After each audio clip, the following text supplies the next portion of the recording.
Hello, Sophia. The way I'm going to do my feedback for you is that I'm going to read through your paper and talk through your paper in this video. Excuse me.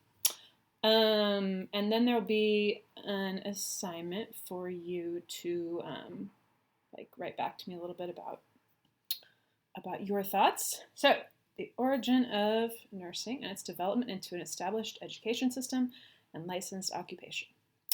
According to Merriam-Webster, a nurse is a licensed healthcare professional who practices independently or is supervised by a physician, surgeon, or dentist. Interesting. I hadn't thought of people who work with dentists as nurses. Okay, and is skilled in promoting and maintaining health.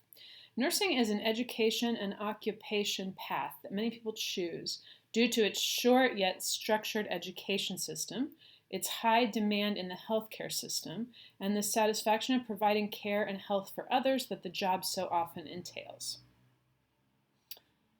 Interesting that when you said the short, where'd that go? Short yet structured education system, I'm imagining you mean compared to becoming a doctor.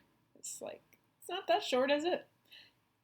But it's definitely short compared to becoming a doctor. Okay, looking at the history of nursing provides a better understanding of the field today and displays how a simple act of caring for loved ones in the home eventually becomes a licensed occupation after the establishment of nursing schools and standardization of licensing. Lovely. One thing I would say, I think you did a nice job of leading us through idea-wise. I, though, feel like it would be easier to read if you had at least one shorter sentence in there. You have a lot of long, and they're all, set up completely according to all of the grammatical rules. But I think it would help for, your reader to have at least one sentence in there that's just really short and to the point. Okay, the concept of nursing first began in the home, where family members cared for one another when ill or injured.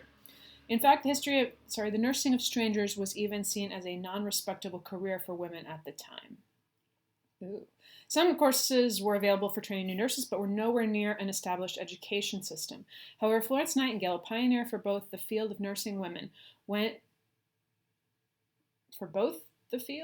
think you have a little editing there to do.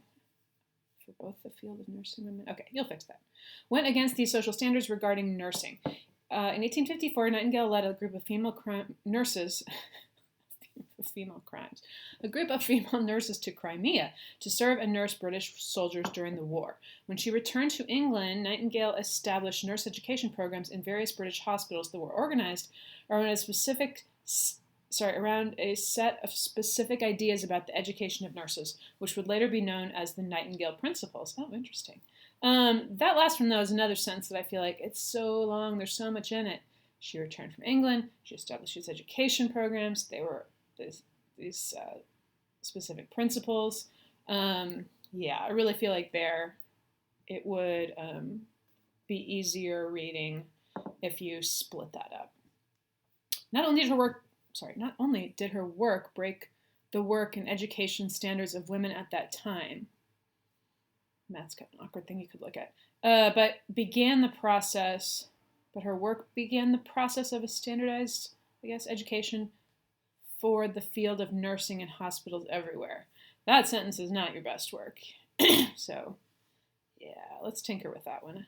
And the other thing I'm thinking, just because I know I have time in this video, is how has there not been an amazing movie about Florence Nightingale? That just seems like maybe somebody's working on that right now. But I want to watch that movie. Okay. Maybe there has been. I haven't seen it. But okay. Throughout history, many world events called for the assistance of nurses. Assistance of nursing. Anyway, including epidemics, plagues, and wars. Short education programs began to train nurses for such events like the Civil War, where the Women's Hospital of Philadelphia provided a 6-month training course to women and men serving as nurses in both the North and the South. Okay, that's crazy.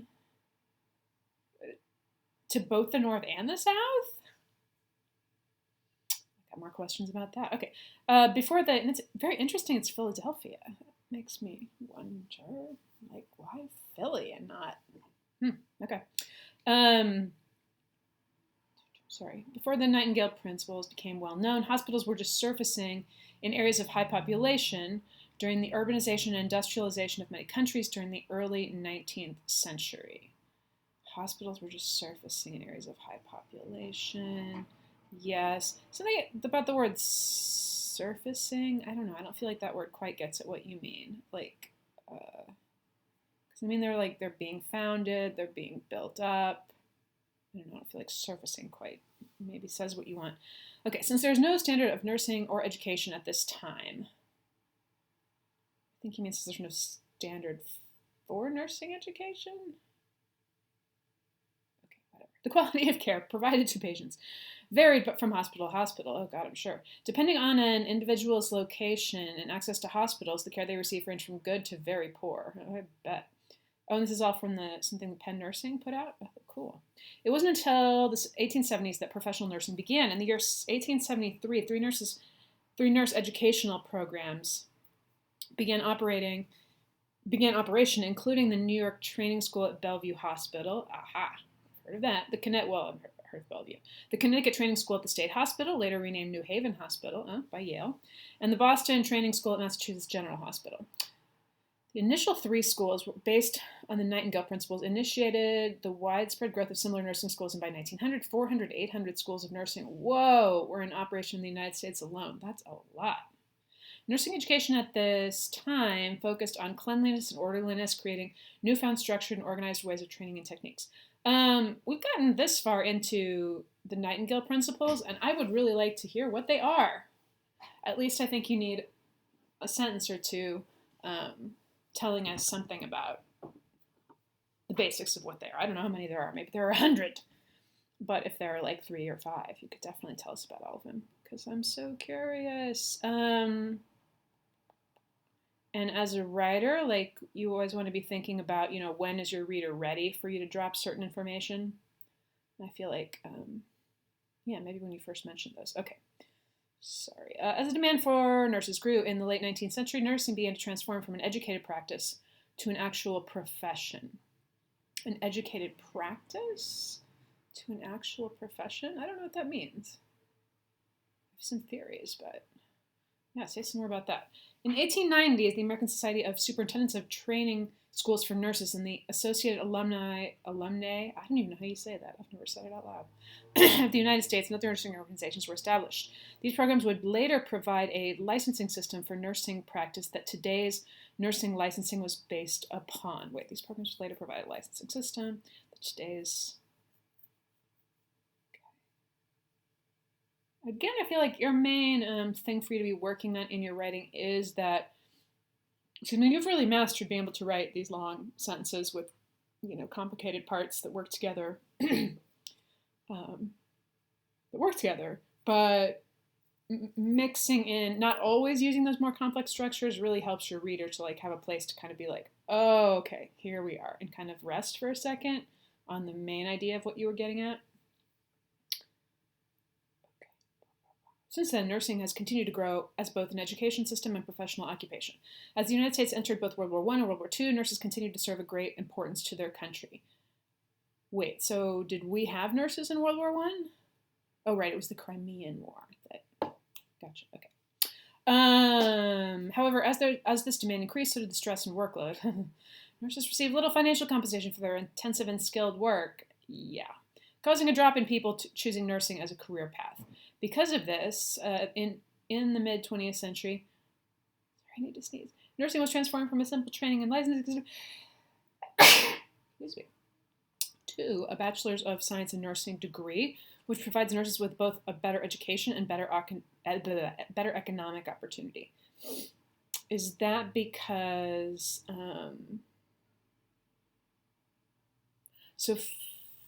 they were making enough money? I mean, I would surely argue they're not making enough money now either, but they weren't making enough money, so they kind of professionalized it, I guess is what you're saying. Okay, nursing has continued to diversify and expand as an education and occupation. Here's another place you're using that pair of nursing as an education and nursing as an occupation, which I don't really think is what you mean. I think you mean nursing isn't an education, right? But you mean nursing education has continued to diversify and expand, as well as the practice of nursing. So maybe, yeah, I feel like you need to revise that to make it say what a little more clearly what I think you mean. And it's not that nursing is evolved as an education, because like that's the main point either, right? Of course, nursing has diversified and expanded as a profession, and because of that, nursing education is also like, okay, you know what I'm saying. I'll stop. Many pivotal moments, I think you will, to the field of nursing occurred due to its continuous recognition as a demanding and diverse profession. What's a diverse profession? In 1923, Yale Nursing School was founded. This served as a great importance to female nurses, as the Yale Nursing School, the first independent nursing school in the United States, accepted women into their program. This sparked a change in women's role in society and continued to do so throughout the rest of the century. Nursing is now recognized worldwide for its importance and contribution to the healthcare system. The World Health Organization recognizes nursing as the backbone of most healthcare systems around the world.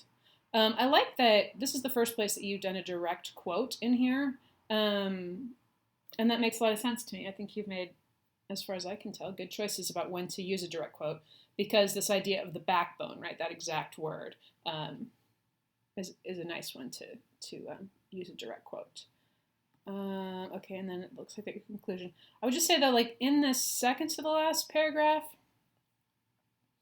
all this stuff about Yale Nursing School being founded seems like it belongs back in somewhere that's not here. Like, it seemed that in this paragraph, like, you started to wrap it up, it's expanded, and then you went back to, let's talk about what happened in the 20s. Okay, and the last little bit, despite the accomplished field of nursing that many know today, it took hundreds of years of hardships and development to receive the recognition it so rightfully deserves. Though nursing began as a mere practice in the home, through the determination of millions of individuals like Florence Nightingale and organizations like probably the American Society of Superintendents of Training Schools for Nurses, it's a mouthful, it is now an established education system and licensed occupation. The observation and examination of the history of nursing is essential in understanding how the field of nursing care came to be, and it continues to develop today based upon its foundations. That's a nice wrap-up. Is there anything else I want to say about that? Another place you're talking about nursing as an education, and I don't think that's what you mean. I think, again, you want to focus on nursing, and what nurses do has evolved, and therefore the education system has, appeared and then grown with the profession. Wow. I have many questions now. I'm very curious, which is exactly what you were trying to do. Okay, so hopefully that gives you some ideas about how you can revise your paper.